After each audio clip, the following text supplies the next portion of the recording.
छत्तीसगढ़ में अगर आप न्याय की आस में घूम रहे हैं तो आपको न्याय कहीं नहीं मिलेगा। राजधानी रायपुर से लगे खरोरा में 10 जुलाई को श्रम विभाग और महिला बाल विकास विभाग द्वारा मोजो मशरूम फैक्ट्री में रेड मारी जाती है। इस रेड में फैक्ट्री से करीब 97 से ज़्यादा मजदूरों का रेस्क्यू किया जाता है। इसमें से 40 अलग बच्चे भी शामिल हैं।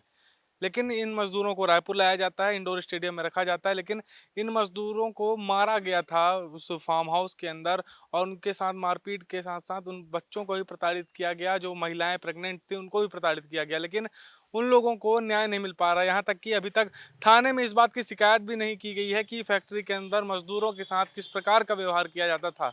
श्रम विभाग ने अपनी रिपोर्ट बनाकर दे दी है। श्रम विभाग की रिपोर्ट में ये कहा गया है कि जो एक बाल श्रमिक वहां से मिला था, उसके बारे में जानकारी एकत्रित करने के लिए संबंधित कंपनी को यानी मोजो मशरूम फैक्ट्री के संचालक को नोटिस जारी किया गया है और उससे बच्चे के बारे में जानकारी मांगी गई है।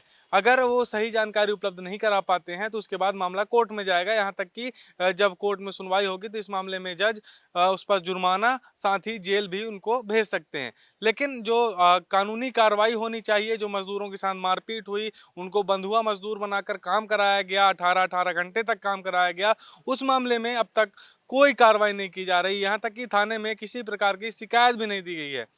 जो पुलिस विभाग है उसका कहना है, जो रायपुर के एसएसपी लालूमेंद्र सिंह, उनका कहना है कि जब विभागों से प्रतिवेदन प्राप्त हो जाएगा उसके बाद इस मामले में कार्रवाई की जाएगी और एफआईआर दर्ज की जाएगी। लेकिन 4 दिन बीत चुके हैं घटना को, आज ये 5वां दिन है जब मैं ये वीडियो शूट कर रहा हूँ, लेकिन अभी तक इस मामले में कोई कार्रवाई हुई है।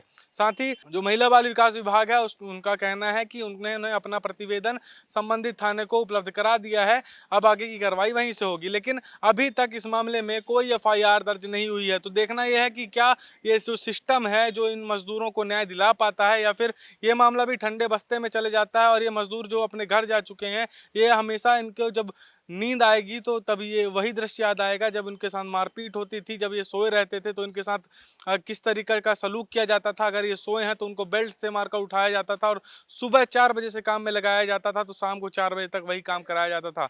पानी गिर रहा हो, ठंडी हो, गर्मी हो, बरसात हो, किसी भी मौसम में उनके साथ इसी प्रकार का सलूक किया जाता था। क्या ये सही था? आखिर मशरूम फैक्ट्री के संचालकों को किसका संरक्षण प्राप्त है जो अब तक इस मामले में एफआईआर दर्ज नहीं हुई है? ये बड़ा सवाल निकलकर सामने आता है।